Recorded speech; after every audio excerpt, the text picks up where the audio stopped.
दोस्तों नमस्कार।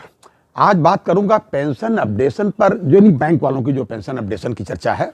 उस पर जो संभावित खर्च है, इस पर जो अनावश्यक रूप से बात वाद विवाद होता रहता है, इस पर कुछ ये प्रकाश डालने का प्रयास करूंगा कि वास्तविक बर्डन खर्च कितना सही मामले में है? जो लोग ऐसा किया करते हैं, कहा करते हैं, है ये कि जो पेंशन अपडेशन की बात नहीं करना चाहते अपने फायदे के लिए या अपने नुकसान के डर से,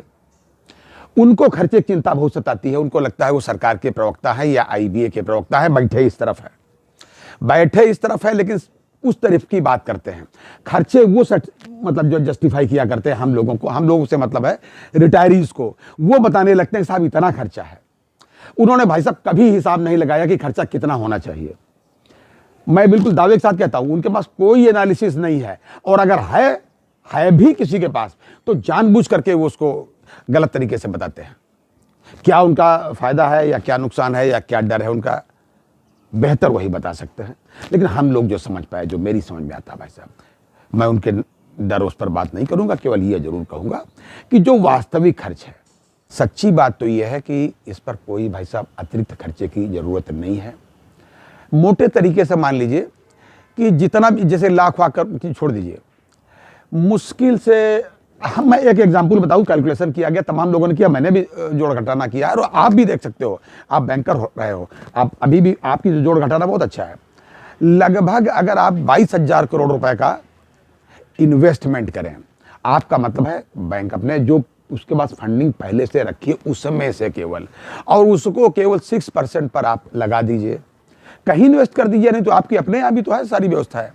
हम क्यों बाहर जाने हैं। आज का इन्वेस्टमेंट का मिनिमम रेट 6%, इससे नीचे नहीं है भाई साहब कहीं भी, और जो उससे ब्याज मिलेगा हमारा खर्च उससे चल जाएगा, क्योंकि खर्च अधिकतम हमारा 1300 करोड़ के आसपास आएगा, 1310, 15, 20 करोड़ के आसपास जी, इतना हमारा केवल खर्च आएगा, और हमारा इससे निपट जाएगा और बचा रहेगा सरप्लस इसमें। और मैं दावे के साथ कहता हूं, आप सब लोगों से निवेदन करता हूं, क्यों नहीं आरटीआई के माध्यम से आप ये लोग पूछते हैं, आप लोग पूछ कर देखिए, एक बैंक से पूछिए भाई साहब आपके पास पेंशन फंड कितना है और एनुअल इसमें सरप्लस कितना होता है जी। कब क्या होगा, हम लोगों ने पूरा कैलकुलेशन लगाया है कि कब ज्वाइन करने वाले लोग लास्ट में, जब जहां तक पेंशन था, जहां तक बैंक में पेंशन, बाद में तो पेंशन ही बंद कर दी, एनपीएस को पेंशन क्या कहें, एनपीएस को तो हम लोग मानते हैं कि नो पेंशन स्कीम, ये मैं नहीं कह रहा हूं भाई साहब, ये जो AIBOC, all India bank officers confederation के सीनियर वाइस प्रेसिडेंट हैं मिस्टर आर.एन. शुक्ला जी ने मेरे चैनल के एक इंटरव्यू में मुझसे कहा था जी, वो अपनी इंडियन बैंक ऑफिसर यूनियन के नेशनल प्रेसिडेंट भी हैं, उन्होंने कहा था कि एनपीएस का मतलब होता है कि नो पेंशन स्कीम, लेकिन उनको वेज रिवीजन में नहीं ले जाते, उनको नेगोशिएशन में नहीं ले जाते, कि वो टेढ़ी बात, गलत बात को बर्दाश्त नहीं कहेंगे, सही बात कह देंगे, तो उनकी जो चापलूसी का जो चाय बिस्कुट और इनका सबका जो लेन देन का आदान प्रदान है वो अपने इधर उधर हो जाएगा। तो उनकी एसोसिएशन से शेखरन साहब को ले जाते हैं, सीधे साधे सज्जन आदमी है, जाके चुपचाप खड़े रहते हैं, वेंकटचलम जी, बंदलीश जी, ये लोग जो अपना कहते रहते हैं। खैर, तो मेरा यही मानना है कि इस पर चर्चा बिल्कुल गलत है। सरकार पर एक नए पैसे का बर्डन नहीं आना है, कुछ भी नहीं आना है। इसको मैंने बार बार इसको क्यों रिपीट कर रहा हूँ इस वीडियो में, इसीलिए कर रहा हूँ कि आप इसको समझ लें, और हमारे प्रत्येक जो भी हमारे सब्सक्राइबर्स हैं, जो भी हमारे मित्र हैं, जो भी हमारे साथी हैं, जो भी हमारे रिटायरीज मित्र हैं, बैंक के रिटायरीज है, वो पूछ लें अपनी अपनी बैंक से जहां से रिटायर है। भाई साहब आप ही बताइए, प्रॉफिट लॉस से भी कुछ देना पड़ रहा है भाई साहब, प्रॉफिट लॉस से नहीं दिया जाता, वो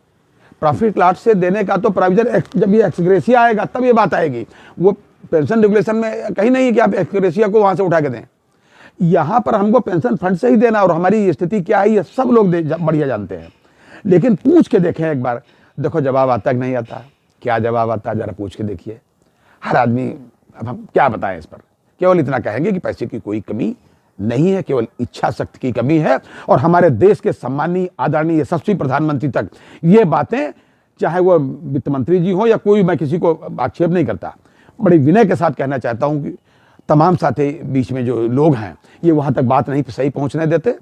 या तो वित्त मंत्री तक भी नहीं ठीक से पहुंचाने देते होंगे, क्योंकि बीच में वो लोग हैं जिनको इस अपडेशन से कोई लेना देना नहीं भाई साहब। अच्छा, आईबीए में कौन बैठता है? आईबीए में वो लोग वेज रिवीजन में बैठते हैं जिन पर वेज रिवीजन का वो जो भी रिवाइज होगी, जो भी इंक्रीमेंटल वेतन होगा, उससे उनका कोई लेना देना नहीं, कोई लाभान्वित नहीं। तब काहे उनका मन लगेगा भाई साहब? क्यों लगेगा? पेंशन अपडेशन से उनका कोई समय लेना देना नहीं, क्योंकि वो जिस समय है, जिस पोजीशन को एंजॉय कर रहे हैं, जिस पोजीशन को भाई साहब एंजॉय कर रहे हैं, तो उनको कहीं उसमें अपडेशन का कहीं समझ में नहीं आता कि जब कभी बाहर आएंगे मैदान में तो क्या पोजीशन होगी, वो उसको अभी अंदाजे नहीं लगा पा रहे हैं। तो कहाँ उनको वो क्या कहा जाता है नहीं कि जाके पाए न जाए बीमाई, सो का जाने पीर पराई।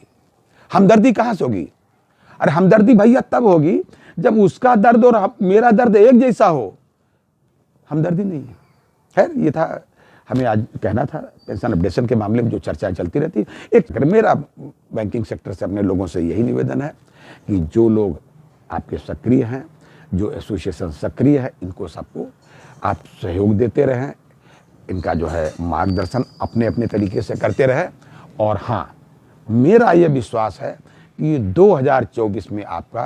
पेंशन अपडेशन हो करके रहेगा, क्योंकि यहाँ 2 अदालतें काम करेंगी। एक तो सिंगला साहब के लिए सुप्रीम कोर्ट है, स्टेट बैंक के लिए भी इसी जनवरी में केस लगा है, सिंगला साहब का मार्च में लगा है, और फिर सबसे बड़ी कोर्ट ऊपर वाली है, वो भी तो देख रहा है। धन्यवाद।